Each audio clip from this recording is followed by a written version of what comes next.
नमस्कार दर्शक बंधु आपण मैंने जानिथिबे किस एपरि एक शब्द जहाँ कपुल माने करबा द्वारा सेमानक मध्य एक सुसंपर्क सृष्टि होगा सहित तांको मध्य मीठा प्रेम बढ़ी थाए। जदि आपण क्या हृदय सह भल पाउछंती तेबे आपणकर प्रेम को निज लवर को आगे प्रकाश करने पाई किस बहुत ही भल माध्यम होता है। किस करबा द्वारा केवल प्रेम रे मीठापण आसी न थाए बरं एहा द्वारा अनेक स्वास्थ्यजनित उपकार मध्य मिलता है।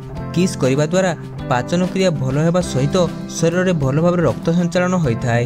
किस द्वारा उभयों मध्य एक उत्तेजना सृष्टि होता है जहाँ प्रेम को अधिक अधिक गभीर करने सहित शरीर को अनेक प्रकार बेनिफिट देता है।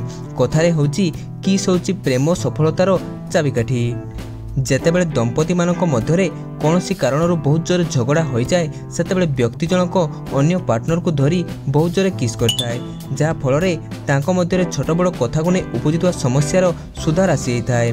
कारण किस करबा द्वारा कपुल मानक मध्यरे एपरि एक शांति आसी थाए जहाँ द्वारा से माने निजर क्रोध को निज आयत्त को आनी पारंती। एक गवेषणार मध्य जना पड़ी सामान्य एक छोट किस 2 ରୁ 3 कैलोरी कमाई देता है। सेहीपरि बहुत अधिक समय धरी किस करबा द्वारा 8 ରୁ 10 कैलोरी शक्ति कमी जाता है। प्रतिदिन एक्सरसाइज भली किस को मध्य निज एक्सरसाइज रे एड करी निजर कैलोरी को आपण घटाई परिबे।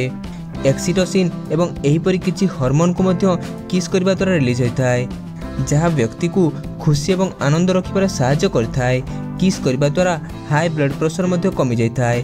किस करबा द्वारा रक्त रे थिबा अदरकारी कीटाणु गुडी को मरी जिबारे मध्य सहायता होता है।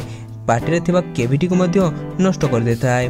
किस करबा द्वारा शरीर रोग प्रतिरोधक क्षमता मध्य बढ़ी जाता है। स्ट्रेस को दूर करी मानसिक शांति पाइबा पई चाहुतिले किस करबा निहाती आवश्यक। सप्ताह रे जो माने अति कम रे 2 थर किस करथांती सेमानक मध्यरु 40% लोकंकर हार्ट रिलेटेड समस्या आसबार संभावना रही न थाए।